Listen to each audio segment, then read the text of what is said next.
club. It's fantastic. It's incredible. Watson, my dear fellow. Absolutely fantastic. Oh, what's happened? You look as if you'd seen a ghost. A ghost? Brandy, that's what I need, brandy. Brandy. Yeah. Oh, thank you. Who struck you?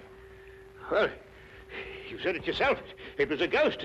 Without any previous warning at all, he hit me in the eye. Yeah, wait a minute. Yes, I think you better have another. Well, thank you. And now I'll begin again. Who struck you? Upon my words, Holmes, it was a ghost. The ghost. Huh? Do you have a headache, Watson? It may seem humorous to you, but I mean, look, let me tell you from the beginning. Yes, please do, but start right at the beginning. Right, well, I was on my way back from the club. You see, it was about 8 o'clock. And I got into Spencer Street, and I was just opposite that little tobacconist, you know, makes that Yes, big I know, yes. Go on, Watson. What did you do then? Well, I saw a man in front of me suddenly clutch his chest. He was walking towards you? How do you know? Well, I mean, you said he staggered and clutched his chest. You must have been, Yeah, that's logical. Anyway, yeah, well, anyway, I rushed up to him to help him, you see, and he's still able to mumble something about, he had a heart, and he lived in 19 Hooper Street, and would I help him get there? There were no other pedestrians? No, the street was completely deserted. Good. Go on. Well, then his landlady let us in, and he was unconscious by that time, so I carried him up to his room, and I laid him out in his bed, and Holmes, he was dead. Now, look here, Holmes, he was absolutely, completely, and utterly dead. I couldn't make a mistake about a thing like that. No, of course you couldn't, old man. No. Go on, then. What happened next? Well, then I told the landlady rather said to me that she'd called the authorities, you see, and I left my name with her just in case, you know, they'd want me. And then, well, I thought it would be rather more delicate if I left, you see. I mean, he must have relations. Yes, it's quite right, Watson. A most delicate situation. Yeah. What was the man's name? Higgins. Albert Higgins. Uh-huh, I see. And what did you do after you left the house? Well, you see, it had been a bit of an effort, you know, carrying him up like that, so I got down the stairs and popped across the road into a pub and had a pint. Yeah. And then I started off back to the flat, you see. Well, I just turned the corner into Spencer Street, and there was Higgins, Albert Higgins? Yeah, just face to face with me. There he was, large as life. We stood looking at each other for a minute, then he lashed out and hit me in the eye. And then really, Holmes, he vanished. Vanished? Yes, he's into the blue. Well, he just ran away? Well, the street was rather ill-lit, you know, and it took me a minute or two to pull myself together. And then I don't know whether he ran away or not, but he vanished. Well, that's most unusual. Most? Did you speak to this ghost? Well, I may have said, good gracious, Higgins, or by Jove, Higgins, or even good heavens, Higgins. Oh, yes, perfectly natural, Watson. Describe Higgins to me. Well, he's 50-ish. Sandy-haired, medium build. Well, is that all you observed? No characteristics? Well, now, really, Holmes, when I had the chance of examining him on the bed, the most obvious characteristic was he was dead. Yes, well, how was he dressed? Green tweed suit. What, just wearing a green tweed suit? He must have been wearing something more than that in this weather. Oh, no, he had a big floppy hat and a long overcoat. Ah. Oh, and something else. Yes, I did notice something else. He limped. Aha. And was he carrying a cane? No cane. Well, is there anything else, Watson? Think hard. Oh, yes, I remember something now. What? Yes, the second time I saw him, he was carrying a package. But the first time, he didn't have one. Now, this is curious. Very curious. Where are you going, Holmes?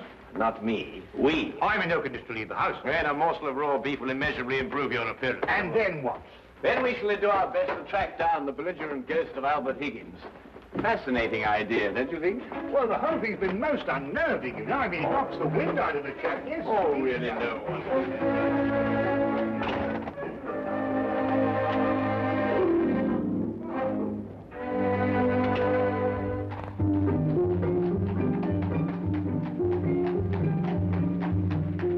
He was also a rather flamboyant character by the wide, rakish brim.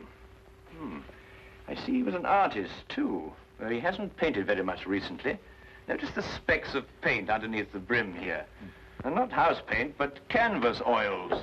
Here, what's this? How are you, Jensen? What are you doing in poor Albert's room? Oh, good evening, Mrs. Blake. You remember me, Dr. Watson? You're the bloke who brought poor Albert in. Yes. Who's your gentleman friend? This is Mr. Sherlock Holmes. Mrs. Maggie Blake, the landlady. Pleased to meet you, I'm sure, Mr. Holmes. Oh, poor old Albert. He was proper fond of life, Albert was. He wouldn't have popped off if he'd had his way. Oh, few of us would, madam. I was around to the local having me good-night pint. And grieving for poor old Albert.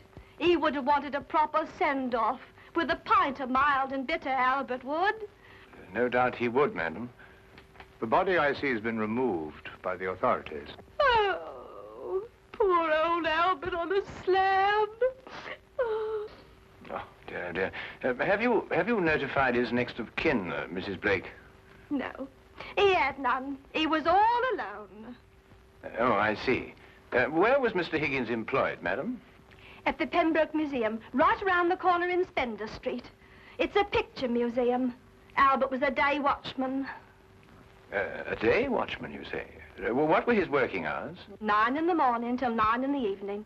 Punctual as a clock, Albert was. Never late a minute. Poor Albert. He always came back from the museum, then, at a few minutes after 9 every evening. Aye, to make his supper. He was a proper good cook, Albert was. Excuse my saying so, madam, but aren't you mistaken? Surely it's a little after 8 when Mr. Higgins finished work? Because it was only a little after 8 when I picked him up this evening and brought him here. Oh, no, Doctor. It was just after 9. I marked the time because I was waiting for Albert to come back. He'd asked me to get him a cut of beef. He always came back just after 9. He'll never eat that beef now. Poor Albert won't. He'll hit you in the eye. Hmm? Oh, no. I just bumped into a door. Oh, you shouldn't get familiar with the door, if you know what I mean. Well, really, that... Yes, I think we've found out all we can for the time being, Watson. Thank you, madam. We shan't intrude on your grief any further. Poor old Albert. It really is most embarrassing about this eye, Holmes. Did you hear what she inferred? It's a terrible situation. And she's wrong about the time. It was only a little after 8. And it's only a few minutes' walk to Spender Street. Yes. Time is a curious dimension, Watson. Habit and a preconceived notion can so easily reverse the hands of a clock. And yet the clock is still in perfect working order. Where are we going? To view the mortal remains of poor old Albert Higgins.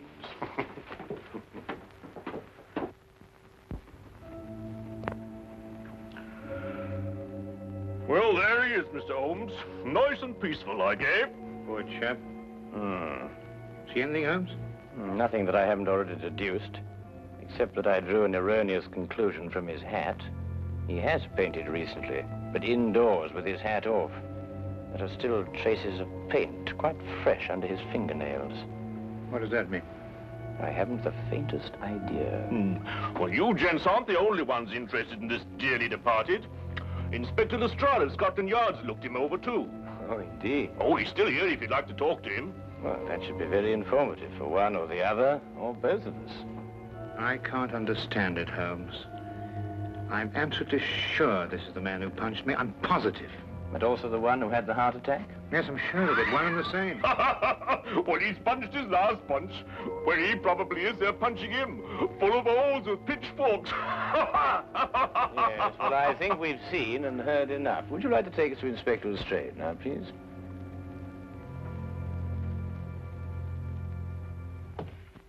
Ah, hello, Inspector. Oh, Mr. Holmes, I'm surprised to see you here. Now, this is one case you can't make anything queer out of. Oh, then why, my dear Inspector Lestrade, are you here? Well, when they brought him in, somebody recognized him as Pound-Note Albert Higgins. I come along to check their identification. We like to keep a track of our old pals, you know. What was he in prison for? Counterfeiting. He made the best pound note you ever saw. Yes, he was a real artist. Lestrade, there's no doubt as to the cause of death, is there? Oh, sorry, Holmes. Heart failure, no foul play. I understand you were with him in his last moments. Yes, I was with him on the street when he had the attack, and I took him home. There's nothing you could do, I suppose. Nothing. He was dead before I had a chance to do anything. By the way, what time was he brought in? Oh, let me see now. It would be about, yes, here we are. 9:45. Higgins' landlady notified Constable Smithers at 9:30. Smithers had them remove the body in a matter of minutes. Inspector, are you sure it was 9:30 and not 8:30? No, 9:30. It's right here in Smithers' report. Why? Oh, No, it's nothing at all. You're quite sure, Lestrade, there's nothing more to this than a simple case of natural causes? Ah, no, there's no mystery at all. No mystery, Mr. Holmes. Hey, what happened to your eye, Dr. Watson? Oh, I bumped into a door. A door? Oh, well, that's a new one anyway. Was it a pretty door? No, really, Lestrade. That's all right, Watson. I won't tell a soul. Well, really, this is insufferable, Holmes. Nobody believes me. Well, why did you tell them the truth? What, that I was punched by a ghost? Yes, I see what you mean. We may have to take on this case anyway, if only to protect your honor and reputation. Well, it's intolerable, Holmes. Absolutely intolerable.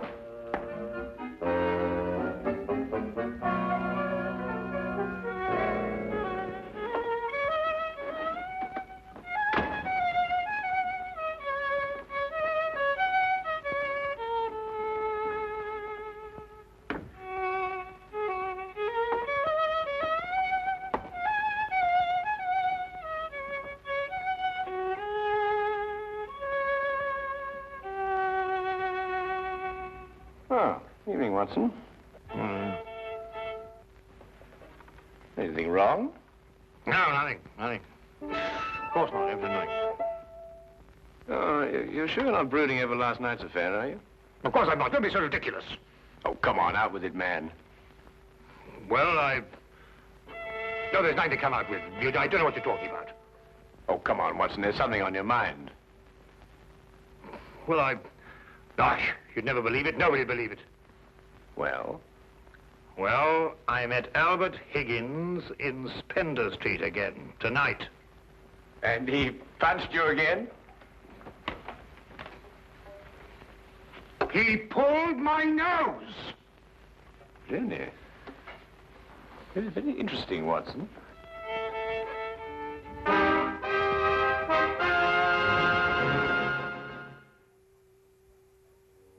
My dear Watson, calm yourself. Look here, Holmes. This whole Higgins affair's gone too far. First of all, last night and now tonight. Calm yourself, Watson, and relate. Everything hangs on this second encounter. Well, it occurred just as it had last night. I was on my way back from the club, and I'd reached Spender Street.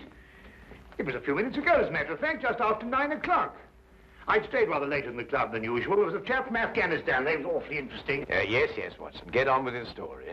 Well, I was rather preoccupied, as you know. This affair's cut me up, rather, and although I may not show it. Anyway, I was walking along. I suddenly looked up, and there was the pedestrian, a man a few feet from me. Walking towards you? Well, yes. Of course, I didn't recognize him straight away for, you know who. Anyway, I sidestepped him past, and he sidestepped to let me pass, and then we sort of zigzagged about a bit, you know what it is on the street, and ended up by bumping into each other. Now, that's when you recognized Albert Higgins? But it was Higgins. I couldn't be mistaken. Good heavens, man, I know him like my own brother. Dressed as he was last night? Exactly. And what did he do then? Well, as I told you, then he put out his hand, and he... Well, yes, we'll go into that. And then he was gone, vanished. Capital, Watson, capital. Everything begins to fall into place. Now, there's one more question. Was he carrying a package? Well, yes, he was, just like last time. I say, Holmes, do you believe, What? Supernatural? Ghosts, do you mean? It sounds silly, I know, but, Higgins did die of a heart attack. There was no foul play. No foul play? Why, the whole affair reeks of foul play. I can tell you, Watson, I haven't been idle today. Do you know that the Pembroke Museum is showing a collection of paintings on loan from the Italian government, and that included amongst those paintings is Leonardo da Vinci's Moonlight Madonna? Well, I did read something about it in the paper. What's that got to do with Albert Higgins? Well, we must now pay a visit to the good inspector and inform him that if the ghost of Albert Higgins hadn't struck you in the eye... And pulled my nose. And pulled your nose, I would never have suspected the Moonlight Madonna would be stolen from the museum. What? Well, it's quite obvious, isn't it? Well, of course. I see. Oh, thank you. Well, we'll soon know, Mr. Holmes. But if the picture's still hanging in its place and we've dragged the curator out of bed to check on it, well, false alarms like this don't exactly help the Yard's reputation, you know. And what about my reputation, Inspector? When I say a man died a little after 8, he died a little after 8 and not a little after 9. And when I say these ghosts punched me in the eye half an hour later, hang it, he punched me in the eye. Oh, we all have our off days, Dr. Watson. To err is human, as the poets say. And furthermore, if I tell you that I bumped into this chap's ghost again tonight, You didn't tell me about any second meeting. Oh, didn't I? Well, nothing. An hallucination, that's what you had, Dr. Watson. Yes, it's, psychological. That's the thing in crime today, psychology. I've been studying it, you know. You astonish me, Inspector. Oh, we're not as backwards as you think, Holmes. No, we like to keep abreast of the times. Though I don't mind admitting I don't think the psychology's got much of a future. Oh, come in. Ah, Hawkins, you saw the curator? Oh, yes, sir. I called him, Mr. Bentham, as you instructed, sir. He was quite excited when I told him this picture called the Moonlight Madonna had been stolen. And so we rushed around the corner to the museum. And? Well, sir, the picture was there, hanging in its proper place. Good night, sir.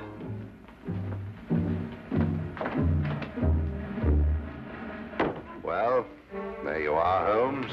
As I said to Dr. Watson, to err is human. Can I give you gentlemen a lift anywhere? Thank you, Inspector. Oh, I think it might be a good idea if we called at the Pembroke Museum on our way. But you heard what Hawkins said. The picture was hanging in its proper place. My dear Lestrade, Hawkins' statement merely proves that what he and the curator saw was not the Moonlight Madonna at all. Merely an excellent forgery.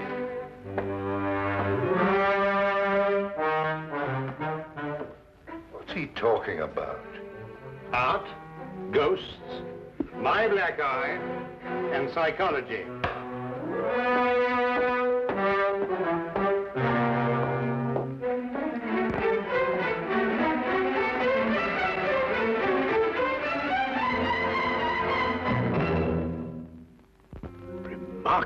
Remarkable.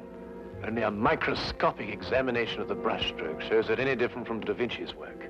Of course, if you still have any doubts, a chemical analysis of the paint mixtures will prove them to be of modern manufacture. No. You've quite convinced me, Mr. Holmes. An analysis is necessary. Dear me, this is catastrophic. A rather delicate situation, eh? Delicate? The Italian government will hold the British government responsible. Now, the painting is an Italian national treasure, and the theft could easily affect a pending treaty between the two nations. Oh, Mr. Holmes, you must find the original before the Italians learn the painting's been stolen. The British government will hold me responsible. And the Yard will hold me responsible. The most priceless of the lot, too. Yes, naturally. Well, we know who stole the painting and substituted a forgery, Higgins. All we've got to do now is find out where he hid it. What time did you leave the museum, Mr. Benson? A few minutes before 9. Higgins was still on duty. You're quite sure it was Higgins? I'm certain, Mr. Holmes. I chatted with him for a few moments, and I couldn't have mistaken his voice.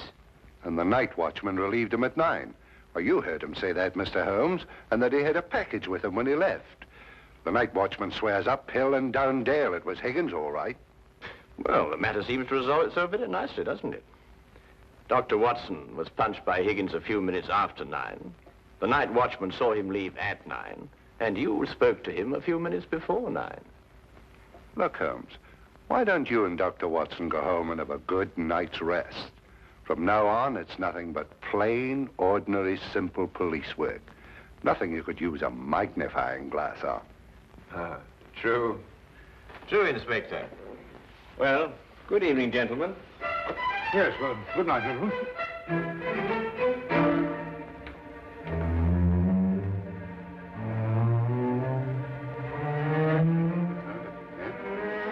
Terrible, Inspector.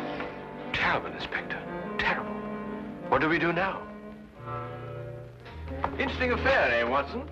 Look, I don't care what anybody says. It was after 8 when Higgins punched me. Well, has it occurred to you that if Higgins didn't punch you, who had the heart attack? Well, now look here, Holmes, Oh, confound it, for all I know, it was Higgins who punched me and his ghost had the heart attack. Come on, Watson.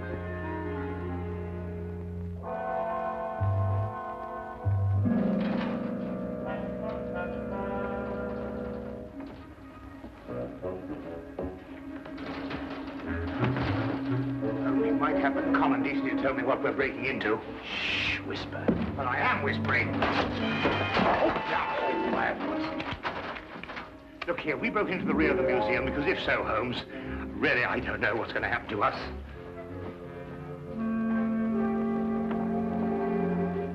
Here, hold this. What? Oh.